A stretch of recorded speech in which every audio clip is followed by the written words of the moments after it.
Bonjour à toutes, bonjour à tous et bienvenue dans La Belle Flandre, l'émission qui part à la rencontre du territoire des Flandres. Suivez-moi pour le numéro 5.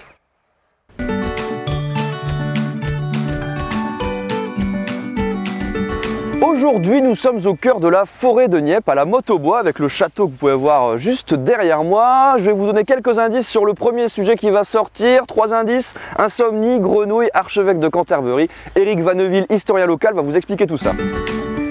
Nous sommes ici au château de la Motte-aux-Bois, en forêt de Nieppe, à l'époque du roi d'Angleterre Henri II et de l'archevêque Thomas de Canterbury. Et Thomas était poursuivi par le roi Henri II et Thomas s'est réfugié sur le continent. Et en chemin, il est arrivé devant la forêt de Nieppe et le château de la Motte-aux-Bois.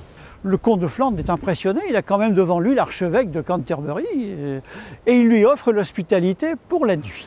Et au moment où il s'endort, il entend un bruit énorme. Ce sont les grenouilles qui sont dans les fossés autour du château et qui coassent à qui mieux mieux.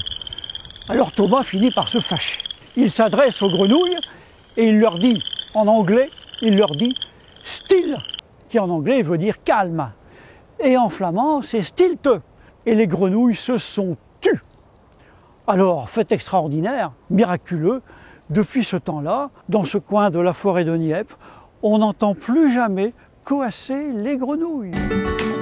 Si nos amis batraciens sont un peu bruyants, il n'en reste pas moins passionnants. On va donc continuer avec nos histoires de grenouilles en Flandre. On va suivre 3 amis naturalistes qui nous font découvrir la migration des batraciens sur les routes et chemins de Flandre. A bientôt sur La Belle Flandre. Alors, ce qui est extraordinaire, c'est effectivement la synchronisation. Quand on pense que ces animaux ont hiberné pendant 5 à 6 mois, donc dans un état ralenti, un état cardiaque, sans manger, sans bouger, et que à quelques minutes près, parfois, parce que les conditions de température, la date et l'humidité sont présents, sans se concerter évidemment, puisqu'ils sont tous dans des endroits isolés, vont sortir simultanément pour aller rejoindre leur point d'eau. C'est quand même un phénomène qui est extraordinaire, je trouve.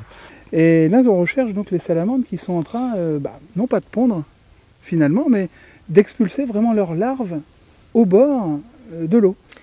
Alors, pour que la migration des amphibiens puisse s'opérer, voici une bonne recette. Humidité à plus de 90%, des températures au-dessus de 6 degrés, et puis surtout de la pluie, si c'est le cas. Et à partir de là, les choses se mettent en place sur quelques jours à quelques semaines au maximum. Et souvent à partir du mois de mars, fin février parfois, si les hivers sont doux, jusque début mars, jusque mi-mars.